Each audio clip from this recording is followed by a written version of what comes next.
Up, guys? It's Jacob with the Degenerate Gambling Life, and we have another great episode for you today. One of the keys to drafting well in fantasy football is to avoid the landmines in early rounds in the draft. These are the players who end up being major duds and can tank your season. There's an old adage in fantasy football that you can't win the draft in the first rounds, but you can lose it. And here are some players that I'm fading in redraft leagues. Starting off, we have Josh Allen. He's currently being drafted in the late second round, but I don't think any QB is worth that price this season, especially when you consider the Bills lost two of their top wide receivers in the offseason and that Allen is unlikely to run for double digit touchdowns again. I'd rather draft Travis Etienne or Derrick Henry late second and wait on a QB, especially when I can get guys like Kirk Cousins, Aaron Rodgers, and Trevor Lawrence for dirt cheap. Next, we have Travis Kelsey, who is going late second to early third round in drafts. He's coming off the board as the tight end two, but I have him as my tight end five this season. There's more target competition in KC with Hollywood Brown and Xavier Worthy, and I'd rather be drafting a Derrick Henry, Nico Collins, or Mike Evans instead, and then draft the tight end later. Next, we are fading Josh Jacobs. He's coming off a historically inefficient season in which he averaged 3.5 yards per carry. The Packers also brought in Marshawn Lloyd in the draft out of USC, who I think is going to show a lot of promise and be an explosive back in the NFL. I'd much rather draft Nico Collins, Mike Evans, or Jalen Hurts, and then draft James Cook, Alvin Kamara, or Aaron Jones later in the draft. And finally, we are fading Debo Samuel. There is just so much target competition in San Francisco that it will be hard for him to live up to his third round ADP. I'd much rather draft Lamar Jackson or Pat Mahomes, or even at wide receiver, I would rather take DJ Moore, Jalen Waddle, or Malik Neighbors. So avoid these landmines. We'll have more of them in short format and in long form content coming soon, but avoid these landmines in order to win your leagues. The more you miss the landmines, the better chance you have of winning. Good luck in your drafts. How's it going, everyone? For this week's debate, we're going to do Joshua Palmer versus Lad McConkey of the LA Chargers. I'm going with Joshua Palmer. He's shown that he can handle the Keenan Allen possession role, which is a great role to have. Justin Herbert and him have the most reps, which leads to a great connection.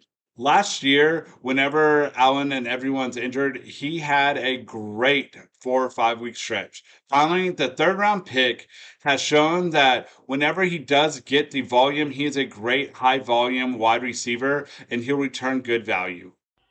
I get it, Josh. Palmer's not a bad shout. I just think McConkey's going to have a better season. He's got the higher ceiling. He's definitely going to outperform his ADP. And Palmer's always got injury concerns. Where on the other hand, Lad McConkey, he's got the route running. He's got the quickness. The guy ran a 4.39 40-yard dash at the combine, which is going to give him deep threat opportunities as well. With Keenan Allen gone, Mike Williams gone, McConkey's going to step up and be that guy. Excuse me, sir. Would you like another hot take? Yeah, definitely. Keep them coming.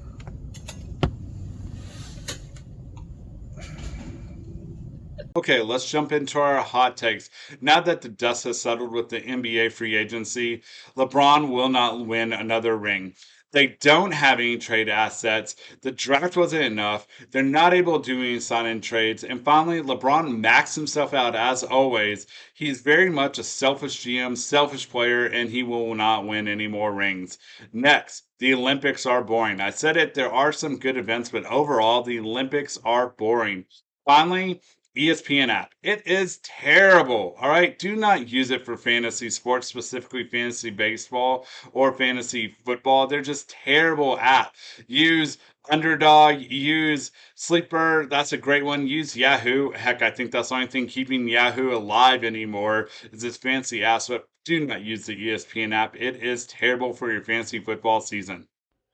Thanks, Josh. Jordan tennis, talking Olympic tennis. For my hot takes today, I'm going to go with Novak Djokovic is finally going to win his singles gold medal that he has been trying to get for his last few tries in the Olympics, which he has not been able to get. It's essentially the only trophy, the only medal that he has not won in his historic career as possibly the greatest tennis player of all time. So I think he finally nails that down. And as far as the men's double goes, hey, Rafa Nadal, Carlos Alcaraz, what an incredible duo to watch. You have one of the greatest players of all time in Rafael Nadal, and you're looking at the future of greatest players of all time in Carlos Alcaraz. Very cool to see them two teaming up for this for Spain in the Olympics. I think they take the men's doubles gold medal. Thanks, Jordan. And these are my hot takes for the week. Starting off, I have the Braves will miss the playoffs.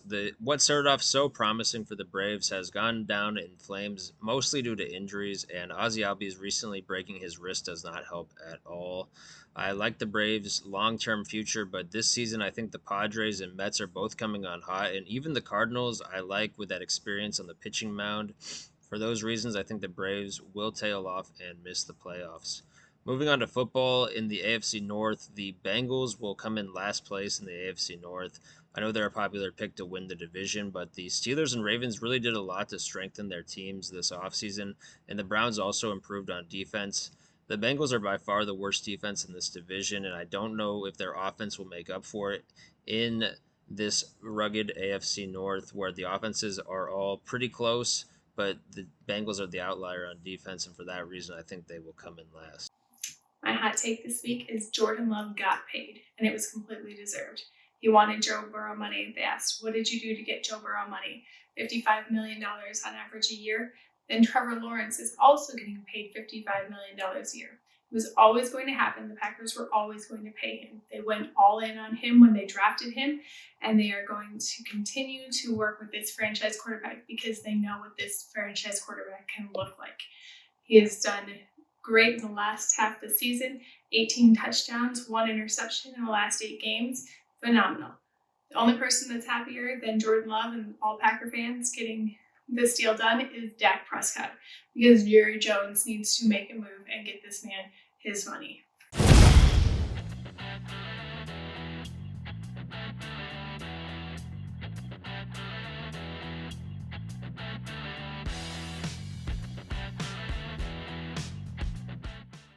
This is a poker hand I played at Shuffle 512 in Austin, Texas. In this hand, the straddle was on, so we were playing 1-2-5.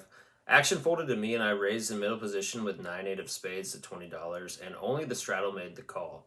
The flop came Queen of Diamonds, 7 of spades, and 6 of clubs, so we flop an open-ended straight draw with a backdoor flush draw.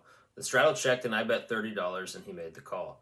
The turn came an ace of diamonds, and the straddle checks again, and here I should probably be keeping up the pressure by continuing to bluff, as this card is going to hit me a lot more than him, but I choose to check back this time.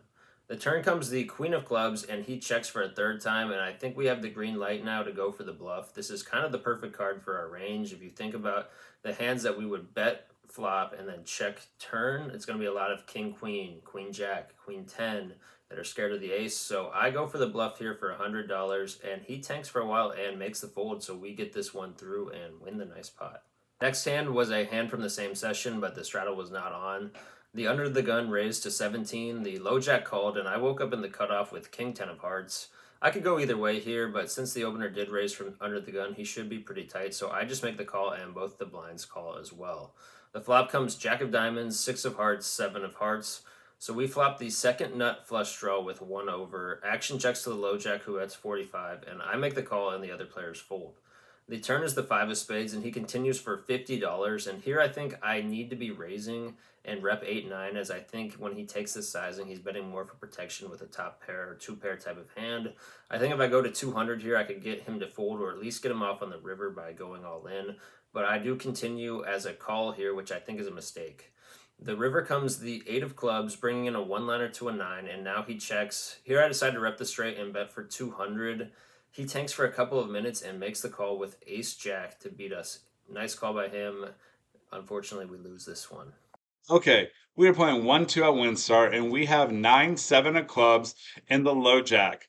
We make it $13, and we get 4 callers. So let's go ahead and go to the flop. The flop comes the Jack of spades, the 8 of clubs, and the 5 of diamonds. It checks to us, and we're loving it because it's a double gut shot, which is way more hidden than open ender. That's why I like playing gap connectors. And we bet for $31, and we get 3 callers. So we go to the turn. It's a 6 of diamonds. Perfect card. Checks to us again, and now we bet $57. Now, the small blind raises all in for $112. and the mill position goes all in for 163. We are loving it. Of course, we call.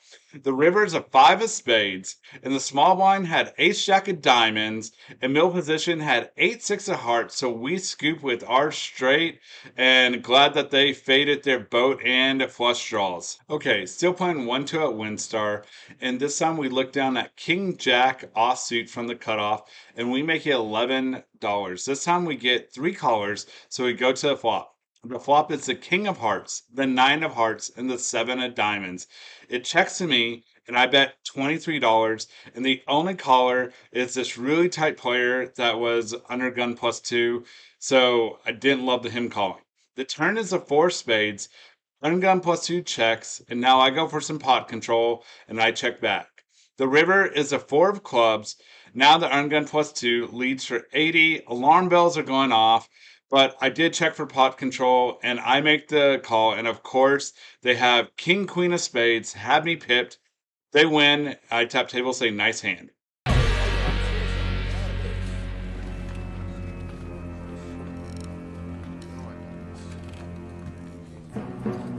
Soccer hooligans.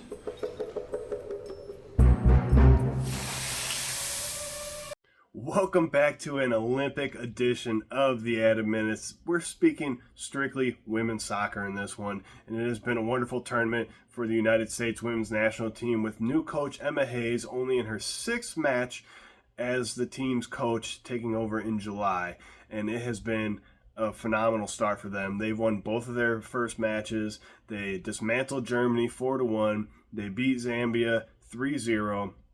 They're firing on all cylinders. Their offense is hot, and they look to be the cream of the crop in this tournament. The other teams that are also 2-0 and have reached a quarterfinal berth is Spain. They are 2-0. They have 6 points, leading their group, Group C, with Japan and Brazil on 3 points, Nigeria on 0.